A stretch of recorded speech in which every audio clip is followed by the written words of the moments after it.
Coucou à tous et bienvenue sur ma chaîne, l'Étoile Divine. Alors aujourd'hui, je voudrais vous parler de la colère du chaser. Pourquoi le chaser se met en colère à un moment donné du parcours. Donc on va en parler aujourd'hui.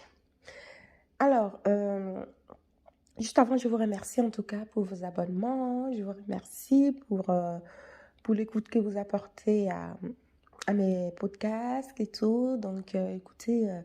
c'est avec grand plaisir en tout cas que je continue de vous publier ces podcasts et que j'espère que ça aide plus d'un ou plus d'une. Après, ça résonnera avec certaines personnes et puis d'autres personnes, voilà. Mais quand tu es flamme jumelle et que tu connais très très bien ce concept, eh ben, tu le ressens on va dire, dans tes énergies, dans ton corps, tu le ressens bien, que voilà, que tu es bien sur ce parcours-là. Donc, je souhaite déjà courage à toutes les flammes jumelles et puis on va finir par y arriver, hein. Donc, aujourd'hui, je vous parle donc de la colère, hein, du chaser. Donc, les chasers, bah, il y en a beaucoup qui écoutent les vidéos des chasers sur YouTube. Donc, je m'adresse à vous parce que personnellement, en tant que runner, je comprends hein, vos colères, je comprends que à un moment donné, on en a marre et que on s'énerve. Des fois, on s'énerve vraiment contre soi-même parce que la plupart sont vraiment en silence radio, c'est-à-dire le chaser et le runner ne communiquent pas. Et pour la plupart, hein, et que tout n'est que vibration, tout n'est que énergie dans la 3D, dans la 5D, pardon, je précise. Tout n'est que énergie dans la 5D. Et ensuite, les synchronicités qui ne lâchent pas, qui sont toujours là. Donc, ce qui se passe, c'est qu'au tout départ, hein, déjà avant de pouvoir s'identifier comme chaser ou runner, on comprend vite qu'il y en a une de ces deux personnes qui en raffole en fait de cette connexion, de ce lien, parce qu'il y a goûté, enfin, elle y a goûté.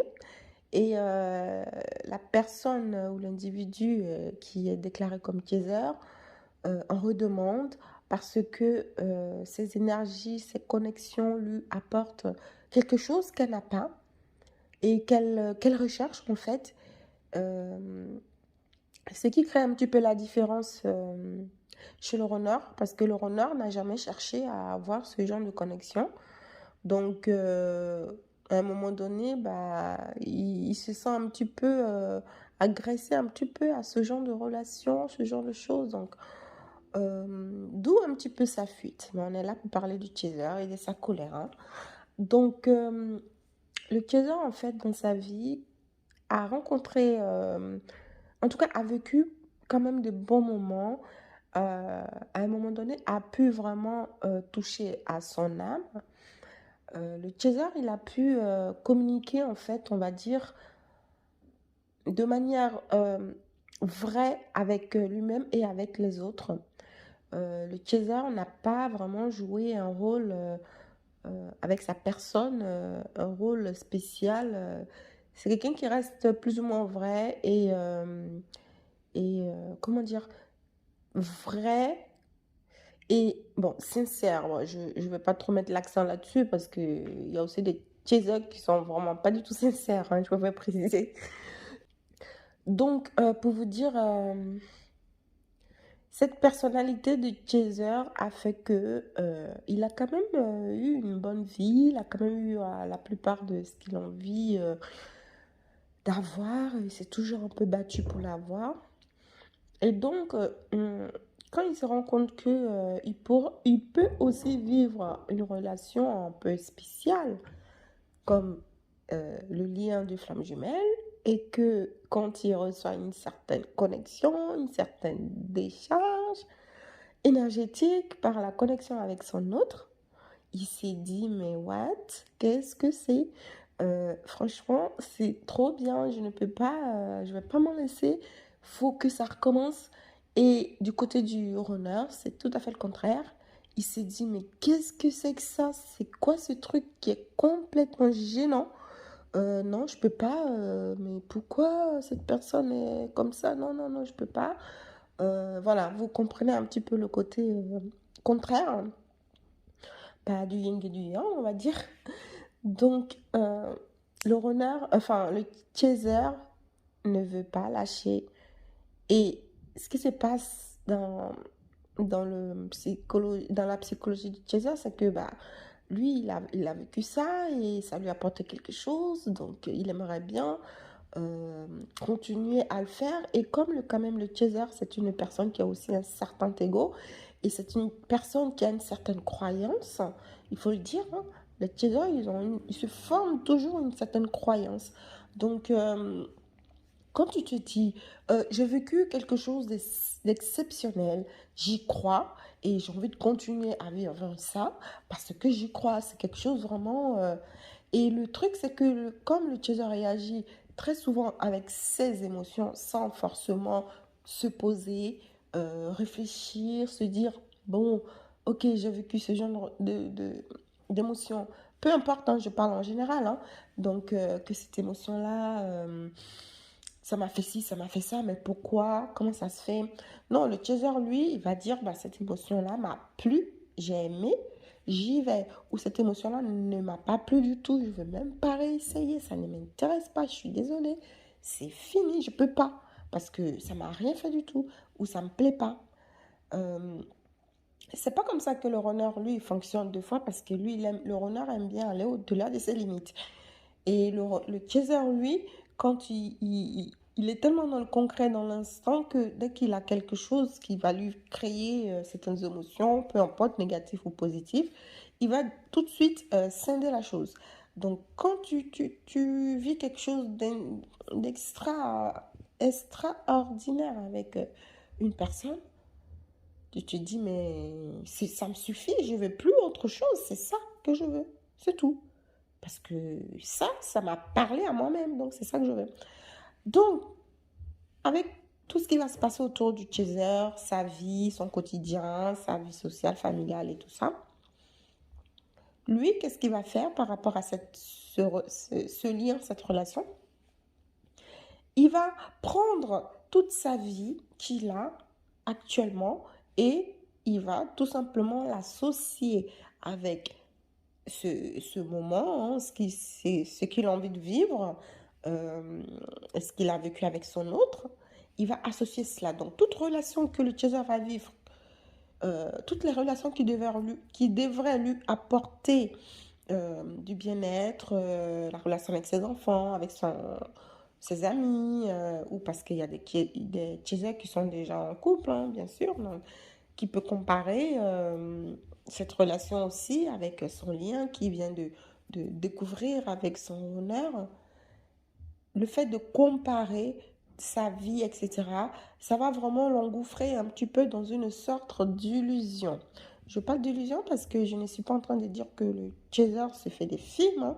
Non, le chaser, oui, il sait qu'il est dans le lien, il sait ce qui est en train de se passer, mais il va trop fantasmer cette relation-là.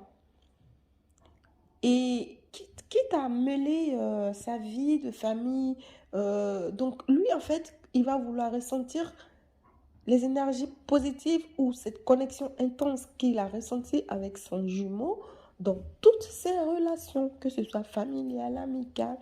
Donc, il va vraiment aller chercher l'authenticité tout le temps. Pour dire que, ok, le lien et la connexion entre deux flammes jumelles, c'est quelque chose qui reste authentique, bien sûr, mais le fait de vouloir l'accumuler ou le mettre avec tous les autres liens, toutes les autres relations, et ça, il y a beaucoup de chasseurs qui le font, hein, ça va vraiment déclencher au niveau du mental du chaser que, bah, en fin de compte, il n'y a plus rien qui pourra me rendre vraiment bien, à part lui ou elle. Et là, ça sera l'obsession. Parce que n'oubliez pas, il y a quand même un côté obsédé dans ce lien-là entre Rona et Chaser. Donc, ça va être l'obsession tout le temps. Et le truc qui se passe, étant donné que les deux personnes communiquent énormément en 5D au niveau énergétique, alors le fait que tu as une certaine obsession de ton autre, bah, tu imagines que ton autre va toujours t'envoyer certaines connexions karmiques. Parce que vous êtes connectés et le fait que tu sois tout le temps obsédé, bah, tu vas ressentir tout le temps des foudres. Et le truc qui se passe, c'est que tu reçois des foudres et tu te dis, mais je le ressens. Et en plus, il ne veut pas me parler. Et quand j'envoie des messages, il me répond brièvement. Alors que je suis en train de ressentir des choses par rapport à lui, par rapport à notre lien. Ça voudra dire que ce lien-là, il est puissant. Faut pas le lâcher, faut pas. Alors que c'est toi-même, Chaser, qui est en train de remuer la bouillabaisse. C'est-à-dire que c'est toi qui fais tout ce mouvement, en fait. Donc, c'est toi qui remue toutes ces énergies. Puisque tu es en plein, limite, un peu en plein rêve, en plein illusion à te dire, mais quand est-ce que, après, c'est compréhensible, hein. Donc, quand tu réagis comme ça du côté de ton autre, lui aussi, il va ressentir tes énergies, mais toutes ces énergies-là ne vont pas forcément le rassurer. Parce que lui, il sait déjà qu'il y a eu connexion, il sait déjà qu'il y a un lien, il sait déjà que euh, tout ce que tu veux, c'est passer du temps avec lui, mais lui-même, il ne sait pas vraiment bah, qu'est-ce que lui pourrait faire de plus dans ce lien-là.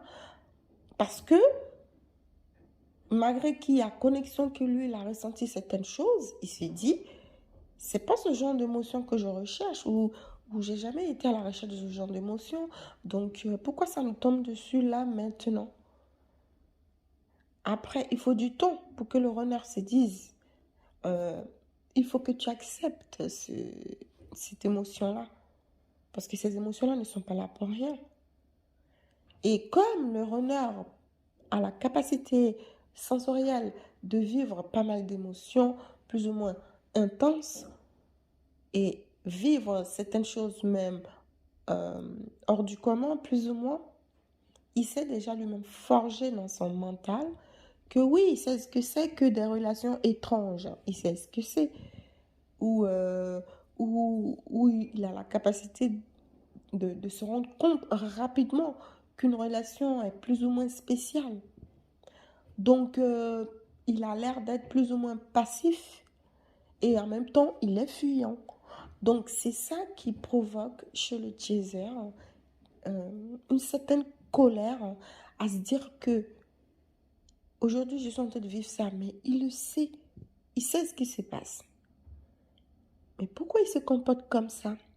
Je tiens quand même à préciser qu'il y a certains honneurs qui sont complètement à l'ouest, qui ne sont même pas au courant de quoi que ce soit, sur leur propre spiritualité et tout. Il y en a, mais il n'y en a pas beaucoup.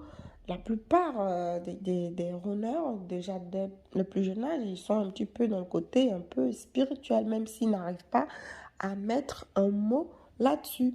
Mais ils fonctionnent un peu dans ce sens-là. Maintenant, ce sont les chasers que très souvent, quand ils ont vécu une certaine connexion ou qu'ils ont rencontré leur autre, accélèrent leur processus d'éveil. Parce que eux, ils ont du travail, vraiment. Donc, du coup, les chasers vont tellement accélérer leur processus d'éveil qu'ils vont subir des choses difficiles, difficiles, difficiles. Mais ce n'est pas forcément pour que vous soyez plus bas que terre, hein. Au contraire, hein, c'est pour vous lever encore plus haut. Donc, pendant ces difficultés-là, en tout cas, rassurez-vous, faites le nécessaire pour aussi vous aider, vous accompagner, pour que ça puisse être plus ou moins allégé, parce que n'oubliez pas que chaque personne a son degré d'énergie, a son degré de nettoyage aussi. Donc, on ne se nettoie pas pareil, on ne s'épure pas pareil. On n'a pas les mêmes capacités énergétiques, peu importe qu'on soit tous des flammes jumelles ou même pas, parce qu'il y a des personnes qui ne sont pas des flammes jumelles et qui ont quand même certaines capacités très élevées, certaines capacités sensorielles très élevées qui sont à très haute fréquence. Après, il y a les flammes jumelles hein, qui sont aussi comme ça et qui ne rencontreront pas leur autre dans cette incarnation. Donc, ils ont euh, certains dons qui sont certaines capacités, mais ils le sont, ils sont flammes jumelles. Certaines personnes donc, qui sont des flammes jumelles euh, voilà, vont vivre dans leur vie, hein, dans leur incarnation actuelle et, euh, et que bah, ils vont sûrement retrouver leur autre dans une prochaine incarnation. Et ces personnes-là aussi sont des guides, même s'ils ne se déclarent pas flammes jumelles, peu importe, et sont des guides et ont beaucoup euh, de récepteurs sensoriels et qui aussi accompagnent beaucoup de personnes. Après, les gens qui sont comme ça aussi finissent par se poser d'autres questions parce qu'ils, euh, comme ils sont spirituels, ils sont sur le net, à tout le coup, ils tombent sur les vidéos de flammes jumelles hein, et ils se comparent aussi parce qu'ils peuvent aussi vivre certaines synchronicités, même avec des personnes qui ne sont pas spécialement leurs autres. Donc, c'est ça qui est très complexe avec le processus de flammes jumelles. C'est pour ça que faut pas trop se tromper et faut faire attention vraiment. Comment est-ce que on se positionne en fait et qu'on imagine les choses. Donc voilà, alors cette colère-là que les Kizés vont vraiment avoir hein, sera, voilà, parce que ils n'arrivent pas à pouvoir communiquer dans la 3D avec leur autre et que dans la 5D, il reste tout. Et que même à un moment donné aussi, cette colère est retournée contre eux-mêmes parce que ils focalisent leur vie sur certaines illusions. Comme je dis, par rapport à la synchronicité qu'ils peuvent partager avec leur autre, même si leur autre est loin. Et il y en a certains quand même qui ont aussi euh, la chance aussi de pouvoir se dire, d'accord, je suis en train de vivre ça. euh, je vais vraiment faire le nécessaire par rapport à moi-même, je vais m'occuper de moi-même. Mais pour pouvoir penser ça, arriver à ce stade-là, pour la plupart des chasers, euh, ça voudra dire ils sont quand même cheminés. Ils ont fait un bon chemin jusqu'à ce qu'ils arrivent à un stade où ils se disent, bah, je lâche prise. Je comprends maintenant que, bon, bien sûr que je devais passer par tout un tas de choses. Aujourd'hui, je lâche prise parce que j'ai besoin de me recentrer sur moi-même. J'ai besoin de me dire que je l'attends, mais et moi alors, qu'est-ce que je fais pour moi? Donc c'est pour ça que moi j'ai toujours dit que dans ce lien-là, à quoi bon de courir après l'autre tout le temps? Il faut vraiment se dire que, d'accord, si l'autre ne veut pas venir, j'ai essayé un peu à le contacter et tout ça, il ne veut pas venir, d'accord, je vais le laisser, je vais essayer de prendre soin de moi. Et à un moment donné, ça va se passer aussi des choses hein, dans ce lien-là, de synchronicité. C'est une chose qui vont te dire que il est temps de reprendre contact avec ton autre. Et quand tu vas ressentir ça, toi qui es kaiser, il vaut mieux que tu le fasses. C'est vrai qu'il y en a qui se disent, mais est-ce que je dois contacter mon autre ou pas? Mais en fait, ils ne se le disent pas au bon timing. C'est pas le bon timing. Donc, c'est pas parce que ton cerveau te dit quelque chose que ça veut dire qu'il faut que tu le fasses et que ça va être bon. Il y a plein de gens qui font tellement des choses que leur cerveau, ils savent très bien que leur cerveau les fait comprendre que c'est pas bon, mais ils le font quand même. Donc, bon, deux fois, à un moment donné dans ce parcours-là, on peut avoir envie d'avoir certaines attitudes, mais c'est pas forcément le bon timing. L'attitude va être bien, mais c'est pas le bon moment.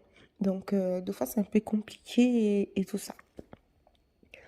Donc, moi qui suis, bon, runner, je comprends aussi la colère des chasers, hein, je comprends parce que à un moment donné, bon, bah, les choses n'avancent pas et tout ça, donc je comprends. La chose que je ne peux pas forcément comprendre, pas que je ne peux pas forcément comprendre, bien sûr que je comprends toujours, mais que j'aimerais que les chasers fassent. Et quand ils le font pas, là par contre, je suis un peu dans l'incompréhension. C'est-à-dire, tu te lèves tous les matins, tu vis ta vie, tu as déjà ta vie de base tous les matins. Et même si tu as des problèmes, tu as des blessures, des choses comme ça, peu importe que ce soit des blessures du rejet, d'abandon, enfin, du pardon, enfin, tout un tas de choses, et que tu connectes avec ton autre, Les choses vont se passer d'une manière comme toujours dans le parcours des flammes jumelles où on sait qu'il va y avoir à un moment donné séparation, du silence, etc. entre les deux flammes jumelles. Toi qui, euh, au début, si tu ne sais pas du tout ce que c'est que ce lien, ok, on le comprend, mais quand tu sais déjà un petit peu et que tu t'es pas mal renseigné et qu'il y a quand même pas mal de vidéos qui t'expliquent un peu les choses, il faut quand même que tu essaies de relativiser, même si je sais que c'est pas facile de relativiser. Pourquoi? Parce que les flammes jumelles, c'est une question d'énergie. Et quand ton énergie, il est en train de, de, de bouger dans tous les sens et qu'il y a tout un tas de connexions dans tous les sens, c'est pas toujours facile de te dire que oui, je vais décider de faire ça, ça, ça. C'est pour ça que ça existe, le nettoyage énergétique. C'est pour ça que l'épuration de certaines émotions existe. Donc, il faut y penser et il faut essayer d'avancer un peu dans ce sens-là et surtout prendre soin de soi. Prendre soin de ton corps et de ton esprit. Parce que dans le corps, quand tu es loin de ton autre, ton corps, il te parle énormément. Et, et si ton corps, il est quand même saturé, il est quand même tu vas pas avoir les bonnes fréquences, tu vas pas avoir les bonnes informations. Parce que le but de flamme jumelle, c'est pas de se faire vraiment du mal mutuellement. Les douleurs, les difficultés, les souffrances que tu vas avoir, c'est par rapport à tes propres blessures. C'est par rapport au nettoyage de ton âme à toi. Et c'est pour ton éveil spirituel. Donc voilà les amis, ce podcast est terminé, hein, donc voilà. Et je tenais aussi à vous informer que je vous avais parlé d'un projet. Bon, je pense que je vais faire une vidéo spéciale pour en parler. C'est peut-être mieux.